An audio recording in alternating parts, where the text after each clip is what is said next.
Qatar से उन्होंने बताया कि उनके दोस्त की यहाँ कनाडा में सिलेक्शन हो गई है और वर्क परमिट भी उनको मिल गया है वहां बैठे बैठे के इवज उन्होंने तकरीबन अब तक 5-6 हज़ार कैनेडियन डॉलर पे कर दिए हैं और थोड़े से और पे कर रहे हैं तो वो कनाडा आ जाएंगे। यकीनन जो दोस्त कनाडा में हैं वो इस बात की तस्दीक कर सकते हैं। मकसद ये है कि आपने अपने पैसे बचाने हैं, आपने किसी भी किस्म का स्कैम का शिकार नहीं होना है। हेलो एंड अस्सलाम वालेकुम बाजीज एंड बाजीज, ਤੁਹਾਡਾ अपना मेजबान अली जन्नत all the way from Canada.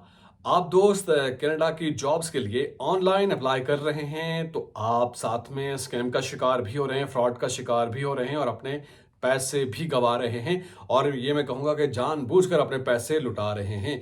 तो फ्रॉड से कैसे बचना है ये मैं आज आपसे शेयर करने जा रहा हूँ। तो ऐसे में ये वीडियो आपके लिए बहुत ही खास होने जा रही है, खास करके आप कनाडा में मौजूद हैं या कनाडा आ रहे हैं या आने की प्लानिंग कर रहे हैं या आपके दोस्त रिश्तेदार कनाडा आ चुके हैं तो या आ रहे हैं तो उनके लिए भी हेल्पफुल होगी। तो मेरी कोशिश यही होती है कि आप तक इन्फॉर्मेशन पहुंचे जिससे आपको फ़ायदा हो। तो साथ में आप देख भी सकते हैं कि पिछले साल जो टॉप 10 स्कैम्स थे कौन कौन से थे, आप ज़रा देख सकते हैं, you can have a look. और इसके अलावा 3 स्कैम्स पे मैं बात करूंगा और पहला बहुत इंपॉर्टेंट है और तीसरा भी बहुत इंपॉर्टेंट है, आपके लिए जानना समझना बहुत ज़रूरी है और इससे बचना कैसे है ये भी आपने समझना है। तो सबसे पहले बात करते हैं पहले स्कैम की।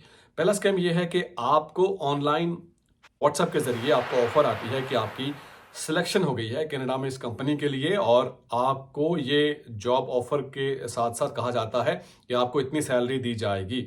बहुत बड़ी सैलरी होती है लेट्स से, या नहीं भी होती लेकिन एक अच्छी खासी अमाउंट बताई जाती है।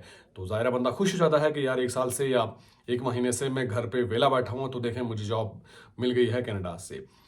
तो उससे आपने कैसे बचना है, सबसे पहले आपका सवाल होगा कि आपको कैसे वो अप्रोच करते हैं। आप ऑनलाइन जब अप्लाई करते हैं लेट्स से वेबसाइट के जरिए, इंडीड के जरिए आप अप्लाई करते हैं तो आप वहां पर अपना ईमेल आईडी भी देते हैं और अपना नंबर भी देते हैं। तो स्कैमर्स का नेटवर्क इतना स्ट्रांग होता है, यू नेवर नो कि वो कहां पर हैं।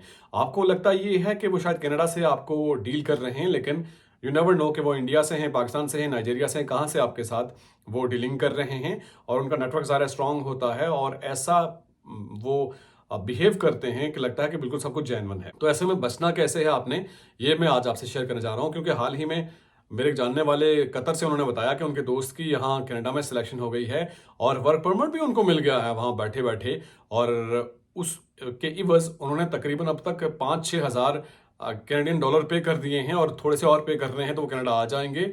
और वो ये कह रहे हैं कि जब वो कनाडा आएंगे तो कंपनी उनको पे बैक कर देगी। साथ में उन्होंने मुझे वर्क परमिट भी दिखाया। तो आज के दौर में कोई भी चीज़ें आप जिसे कहते हैं ना कि डॉक्यूमेंट कोई उसका डुप्लीकेट बनाना दिखाना किसी को, ये तो कोई बात नहीं है, बड़ी बात नहीं है। तो खैर आपने ये निशानी याद रखनी है कि जब भी आप जॉब के लिए ऑनलाइन अप्लाई करते हैं या किसी भी कंपनी को आप एक्सेस करते हैं तो आपसे अगर वो डॉक्यूमेंट के बस पैसे मांगते हैं तो आपको समझ जाना चाहिए कि कहीं ना कहीं गड़बड़ी ज़रूर है। क्योंकि क्लियरली जब आप कनाडा के लिए अप्लाई करते हैं तो यहाँ की कंपनीज आपसे डॉक्यूमेंट के बस कोई पैसा चार्ज नहीं करती। आपको काम, बल्कि काम देते हैं, आपको काम देने के बदले पैसे नहीं लिए जाते। तो ऐसे में कोई अगर बंदा आपसे डॉक्यूमेंट जमा कराने का तरीका वादा ये होता है कि सबसे पहले आपको कहा जाता है कि $50 या $100 दे दें और डॉक्यूमेंट्स जमा करा दें। आप कहते हैं कि $100 तो कोई मसला नहीं है, $200 भी कोई मसला नहीं है, डॉक्यूमेंट वो ले रहे हैं तो मुझे जॉब दे देंगे।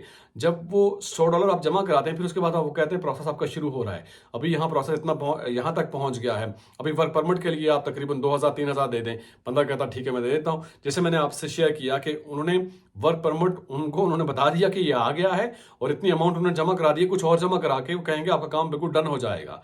ठीक है, तो ऑनलाइन आपने फ्रॉड का शिकार नहीं होना। अगर डॉक्यूमेंट के सबमिशन के लिए कोई कहता है कि आप $50 दें या $100 दें तो आपको समझ आना चाहिए। बंदा सोचता है कि यार $50-100 का मसला नहीं है, मैं देके प्रोसेस तो शुरू कराऊं, लेकिन आहिस्ता आहिस्ता आप ट्रैप होते जाते हैं, फंसते जाते हैं।